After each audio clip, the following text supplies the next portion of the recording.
Er ist heute wieder in der Augsburger Innenstadt unterwegs. Polizeihauptkommissar Jörg Eisele hält vom Dienstrad aus nach Falschparkern Ausschau. Es dauert nicht lang. Sie blockieren den Gehweg hier. Ja, ich würde jetzt mit dem sagen, ein bisschen nach vorne fahren. Ja, wenn er nach vorne fährt. Diesmal belässt es Jörg Eisele bei einer mündlichen Verwarnung. Doch eigentlich wird Halten auf dem Gehweg nach dem neuen Bußgeldkatalog empfindlich teurer.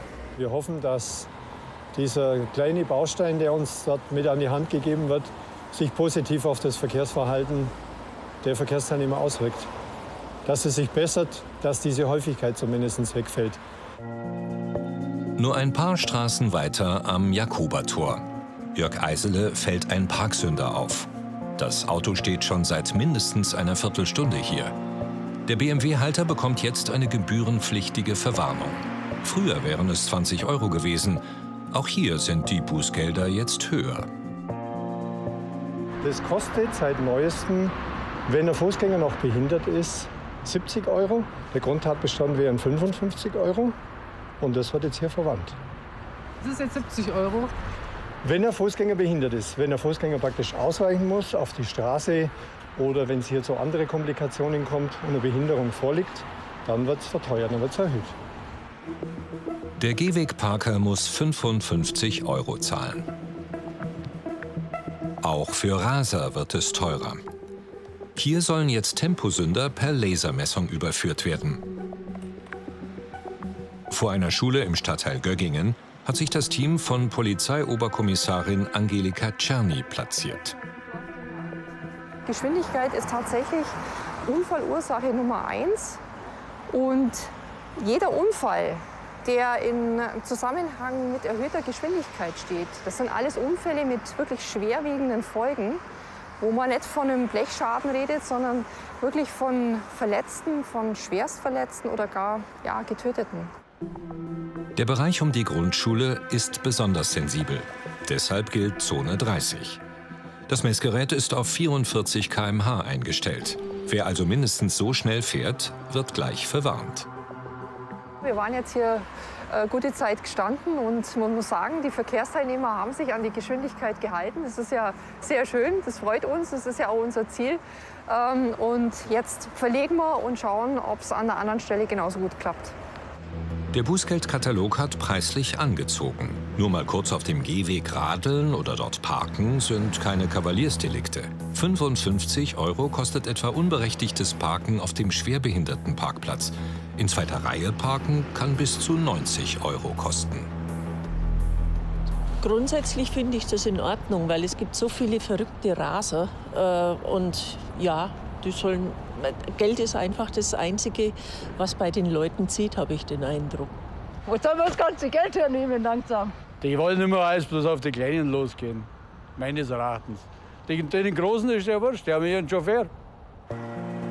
Zurück in der Innenstadt bei Jörg Eisele. Wieder mal hält einer auf dem Gehweg. Doch diesmal ist auch der Radweg blockiert. Hallo, grüße Sie. Sie stehen auf einem Gehweg und auf einem Radweg hier. Aber das war ein Kombi. Ja, aber es geht nicht. Sie machen hier den Radweg zu. Okay. Sie müssen hier wegfahren. Es kostet 55 €. Ja, wirklich. Ja, das ist teuer. Okay. Da brauche ich Ihre Papiere, damit ich schauen kann, wer Sie sind. Ja, ja. Führerschein. Ja, aber hier Gehweg. Hier ist Gehweg und hier ist Fahrradweg. Ja, aber wenn jemand mit Fahrradanhänger kommt oder hier auf dem Gehweg, geht nicht. Aber ich will nicht bestellen. Das ist genug Platz für Fahrrad. Nein, Und das ist Sie ab. dürfen hier nicht parken. Hier ist nicht Parken erlaubt. Sie müssen sich zum B- und Entladen eine Zone suchen Ja. und da dürfen Sie stehen. Herr Eisele ist schon ein bisschen streng. Es ist, wie gesagt, es geht zum Schutz der schwächeren Verkehrsteilnehmer und es ist ja nicht umsonst erhöht worden. Wir sind froh um jeden Baustein, der vielleicht hilft, die Verkehrssicherheit zu erhöhen. Ich will sprechen mit meinem Chef und dann ich will fragen, will Company etwas zahlen? In Göggingen auf der anderen Seite der Schule. Hier hat sich das Team von Angelika Czerny einen neuen Standort gesucht. Eine normale Tempo-50-Zone. Ab 64 km/h wird es für die Raser ernst. Nach wenigen Minuten schon 69.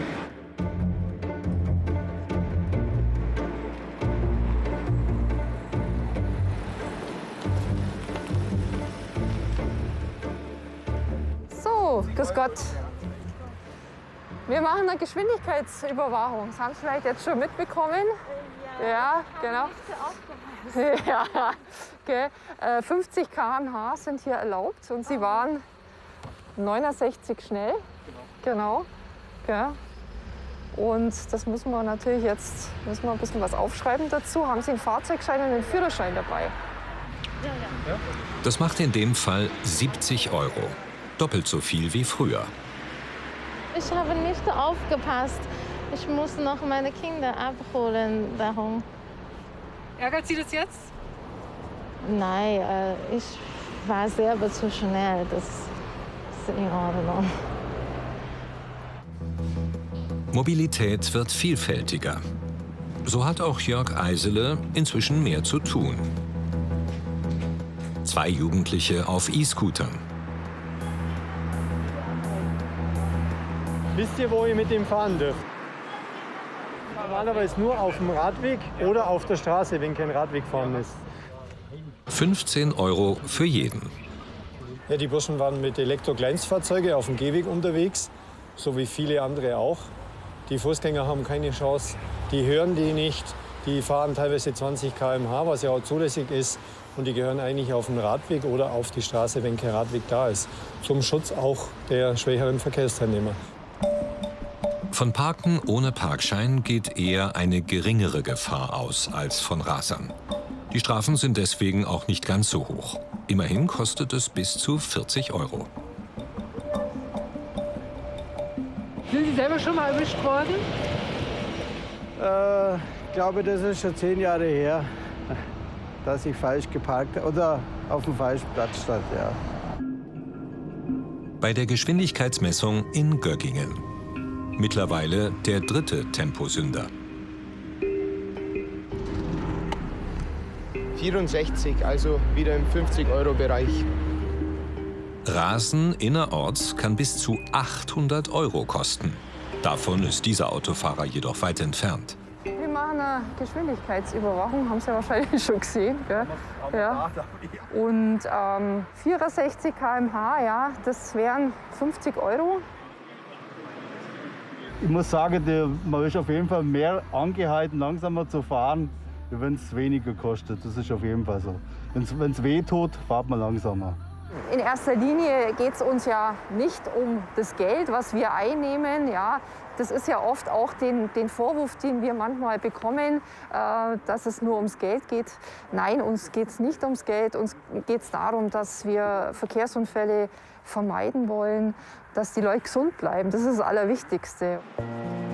Die Höhe der Strafen ist also ein wichtiger Faktor und soll ein deutliches Signal vor allen Dingen an die Autofahrer sein, gerade wenn es um die Gefährdung von Leib und Leben geht.